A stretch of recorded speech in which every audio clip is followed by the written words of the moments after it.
All right. So we have Hiroshi Abe that says on YouTube, he says, once being in New Zealand, which nearby countries do you recommend visiting?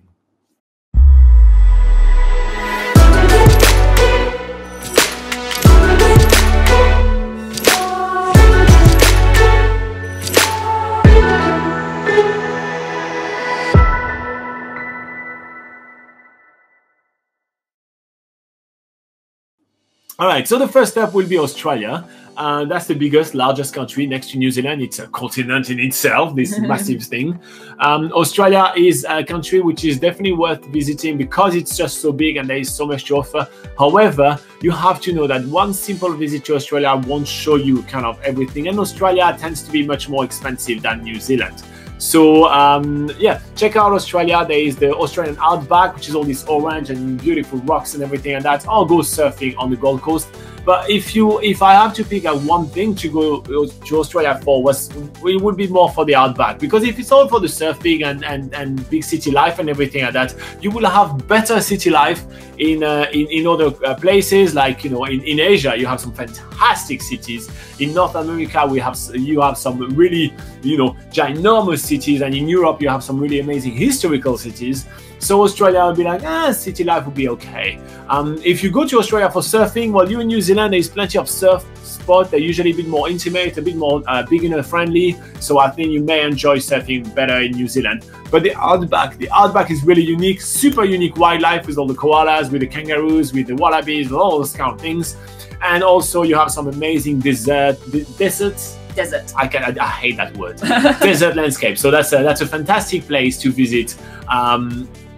When being in New Zealand. And an advantage is that the flights are pretty cheap. So you book yourself a cheap flight, for example, from Auckland to Sydney or from Queenstown to Sydney, and then you hop on the bus tour and you check out the outback for about 10 days, and you'll have an absolute blast. It's really awesome. But there are plenty of other countries to visit around New Zealand, and they are in the South Pacific. And the South Pacific is the place which is really dear to my heart and Laura's heart. So in the South Pacific, which country should we start with? Well, we can start with probably one of the most popular destinations to go to, which is Fiji. It's probably one of the South Pacific islands that most people have heard of. And it's made up of around 333 islands. So there really is a lot to explore there, but obviously you're not going to be spending your time seeing all 333 islands. But it's basically... That's a lot of swimming. Yeah, it basically has 2 large islands there, and then the rest of it is all quite small islands. The main island is called Viti Levu, and there you can do some quite surprising activities. You can do a lot of sort of adventure activities that you might have enjoyed in New Zealand, but they do stuff like whitewater rafting, zip lining, they do 4-wheel drive tours to caves and things like that. So that's... The vibe is very different than New Zealand. So I think that, doing one tour in New Zealand, one tour in Fiji, even with the similar activities, will be very different. Yeah, will absolutely be worth it. Yeah. But then another side of Fiji are some of the sort of smaller island groups. For instance, there's an island group called the Mamanuthas, the Yasawas, there's also the Lomaiviti, there's other islands like Taveuni, the list goes on. But these smaller islands are sort of those sort of postcard picture islands where it's just tiny little islands like surrounded by coral reefs, swaying coconut palm trees, white sand beaches, all that sort of stuff. It's just basically like paradise. So they have all that stuff as well. Yeah, and one of the most popular things to do in Fiji is to actually cruise or even island hop around the Yasawas Island, right? Yeah, so there's loads of different options for island hopping. They have ferry passes where you can take a ferry and do some island hopping throughout a few days. They also do some cruises. So if you're in, if you want to go on sort of like a small cruise ship, they do multi-day trips around the Mamanuthas and the Yasawas, which is really cool. And yeah, also there's sailing trips. There's really like a huge amount of sort of tourism activities to do in Fiji. There's even like scenic helicopter flights you can take as well. Scuba diving obviously is a major thing to do there. Surfing like over reef breaks and things like that is also an option. Like honestly, the list is really endless. But luckily we do have a website that you can look at to actually plan your trip. So all you guys are here because you're interested in New Zealand and you've heard us talk about NZ Pocket Guide, but we also have a website which is FijiPocketGuide.com. So if you basically want all the information for planning like you've got for New Zealand, well, we have that for Fiji too.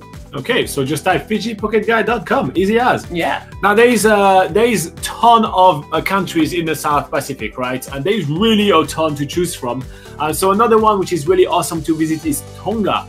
So Tonga is the only kingdom in the South Pacific, so it has a really rich and very different history. It still has an active monarchy going on over there. And one of the main draw cards for Tonga is the fact that it's much cheaper to travel to Tonga rather than kind of going the whole Fiji route, because Tonga is more of a bit more of a rough place, so you're gonna have to rough it a little bit more. It's still a really holiday stuff, and you have beautiful beach and you know, great hotels and everything like that. It's kind of like, it's, you know, like you have the whole South Pacific nearby when you're in New Zealand. God, just take a short flight and go to paradise. It's literally just that. There is no reason not to travel to the South Pacific when being in New Zealand.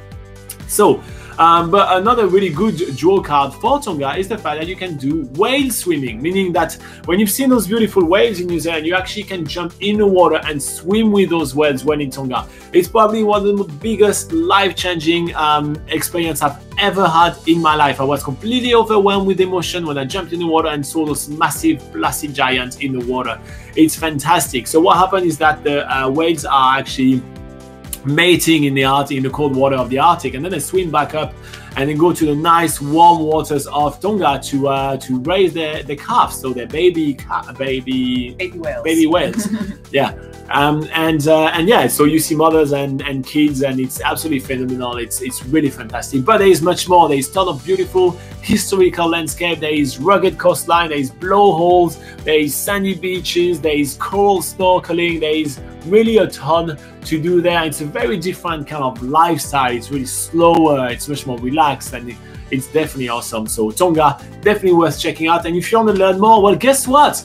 Like if writing a website about New Zealand, NZPocketGuide.com, writing a website about Fiji was not enough, FijiPocketGuide.com. We also have TongaPocketGuide.com. So you can check out TongaPocketGuide.com, which is kind of the Bible of traveling in Tonga. So yeah, definitely worth checking out. Now the next country on our list that we're going to be talking about right now, it's probably a country that you've never heard of. Yeah. It's a country which is, how many people living there? There's a population of 1,600. That is a lot of people for a country. Yeah. All right. So yeah, next on the list is the island of Niue, which is. How do you spell that? What is Niue? So to spell that, that's Niue. It is probably a very easy, well, it is a very easy South Pacific island to visit from New Zealand, because they actually share the same currency as New Zealand. So, you know, you don't have to get any different currency out, which is always really handy. And there's only 2 flights a week going from Auckland Airport to Niue. So you have to stay there 5, 7, or even 2 weeks there, you know, so it's just, everything's made really easy there. But what's really cool about this island is that it is the largest raised coral atoll in the world. So that means that instead of all the sort of beautiful white sand, soft sandy beaches that you see in the other South Pacific islands, Niue is completely different. It is just a huge rocky island, but this doesn't really mean that there's anything bad about it. It means that it has some really epic landscapes to explore. It has like huge sort of like coral cliffs. It has archways, it has chasms, it has caves to explore. There's loads of different sea tracks, and basically all those sort of attractions you can go around and do for free. And not to mention that it has some amazing snorkeling and scuba diving there, because because it has some of the clearest waters in the world as well, because there's no real surface runoff coming off the island, because the whole island is limestone, so everything just soaks into it.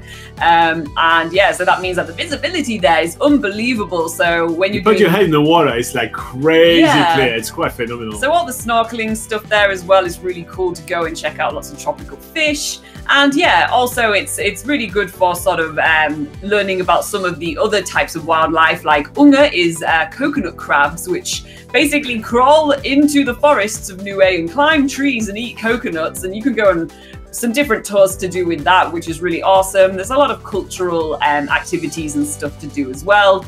So yeah, Niue is it's a really nice country. It's kind of feels slightly similar to New Zealand in the sort of activities you can do there, but it's a bit more relaxed. It's a bit more like yeah, it's just island style. Yeah, island style. Yeah.